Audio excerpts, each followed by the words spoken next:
we're going to show you. Now, this is the first time this is the official U.S. statistical profile.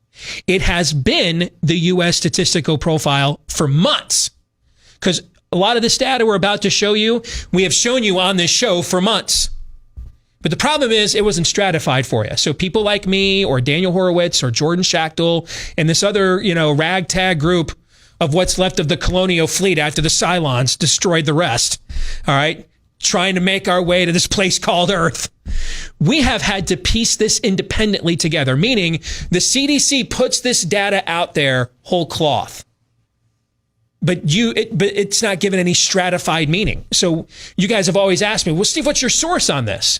And I can't send you to a link because it's my own proprietary work with the CDC's actual data. For you to see it yourself would mean you'd have to recreate my work. You know what I'm trying to say? Right. Like I'm taking their data and then putting it in a form that makes sense to you. But I can't supply you a link because it's often our own work as independent researchers. Involved in that, if you do not believe it or you just want to verify it, then you have to go through that process yourself, and which you are entitled to, and you can poke holes into it, and then we can make each other better. Right. But just whole cloth denying it because there's no link. But that's going to take you hours of work. Yeah. I know, because that's what it takes me. Okay? It's going to take you hours, and I do this professionally. It takes me hours of work. I couldn't imagine doing this like as an amateur sleuth and not even knowing where to begin. All right? So for the very first time ever, we can now show you the official stratified. And what's the date today? August 11th. August 11th, March 11th is when the world really ended in this country with the mass shutdowns and everything else. That's when Anthony Fauci went and testified before Congress that, hey, this is 10 times worse than the flu, right? That was the day. I think the next day is when the NCAA tournament canceled and everything else. So it's August 11th, and for the first time, we can show you the real official stratified mortality data. We can even give you the link to the table there at the bottom of the video, because 800 of you are going to email me, Steve, what's the link? What's the link so I can share it? It's right there, at the bottom of the video. You can finally now, without having to do all the independent research and piecing it all together to make sense of what it means on your own. That's what I've had to do for the last few months, and people like me.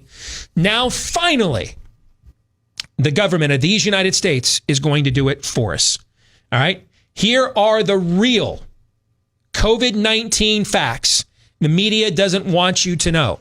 Right from our CDC. This is through August 1st. All right? All of their data through August the 1st. 85 and older are just 3.2% of the U.S. population, but they make up 1/3 of all COVID-19 deaths. 75 and older are just 7% of the U.S. population, but they make up 59% of all U.S. COVID-19 deaths. 54 and younger are 70% of all U.S. citizens are 54 and younger. And yet 54 and younger are just 8% of all COVID-19 deaths. Again, this is through August the 1st. Deaths don't even register a percentage on their metric until we reach age 15 to 24. And even then, it's just 0.2%. Which means kids college through undergrad are in no significant danger of dying of COVID. Your college student right now, if they get COVID, they're an undergrad. 98% percentage that they will recover if they get it? If they get it. If they get it. That's the percentage of recovery if you have a college adult, according to our CDC through August 1st. And if they're younger than that, the odds go demonstrably higher. In fact, if you look at the table, I believe it only records, is it 45 deaths total or something like that for kids K through 12 in the entire country of COVID-19. That's why they've been outside, at home, all over the country all this year. Now, here is the key thing to keep in mind, though, okay?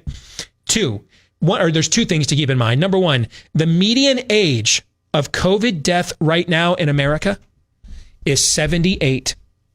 if people keep sending me notes, Steve, I'm trying to do the research you're doing, and I'm looking at the excess deaths in CDC, and I'm seeing it's not that much higher than it is in 2017 or 2016. I must be reading this wrong because I'm watching the news, and it's all this bad news, and yet when I look at the total excess deaths, which, by the way, if you're researching and you're starting there, you're smart. That's the right place to begin to get a baseline. You're right to do that. You're smarter than the average bear. Props to you. But you're going to note that there's not a huge difference in these numbers. And so a lot of you have been emailing me, Steve, it doesn't make any sense. I mean, I know what I'm seeing on the news. I know people that have gotten this. I know people that have died, but the total excess deaths in this country, what did we say about a month ago? Texas was at only 2% higher excess deaths than it was at this time last year. Do you want to know why that is? Go back, put that back on the screen, Aaron, full screen. This number right here is why. The median age of COVID death in America right now is right around 78. It's like 77 point something. So it's right around 78. You know why that matters? Do you know what the average lifespan is in the United States right now? What average life expectancy in the U.S. is? 78. That's why you're not seeing massive amounts of more of excess death. Because even Neil Ferguson, when he screwed the world with his crackpot model at Imperial College that turned out to be false, even in that model, you know what he said? That he estimated about 63% of all COVID deaths were going to be people that died within a year. Anyway, premorbidities, comorbidities, respiratory failure, cardiac failure, morbid obesity, right? Remember when he said that? Guess what? That turned out to be the only thing he was right about. The median age of COVID death in America is 78. That is the actual life expectancy in America right now. That is why you're not seeing massive amounts more of total excess death. Because COVID-19 is killing people, sadly. But it is, by and large, killing people that were probably going to be killed this year anyway.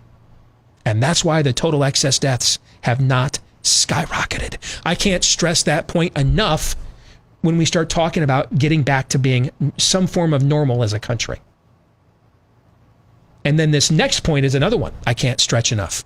All of this COVID-19 mortality stratified data from CDC, keep in mind how they code it. It's all coded as death with COVID, not from COVID.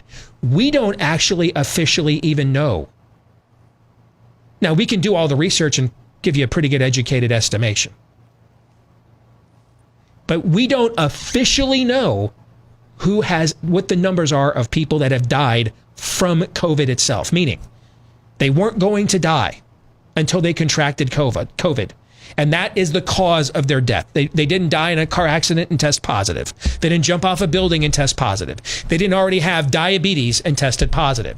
They already didn't have stage 4 cancer and tested positive. They already didn't have respiratory failure and tested positive. Meaning they were otherwise healthy, no comorbidity had presented itself until they contracted COVID and then their body failed. We don't have those numbers. It's August 11th.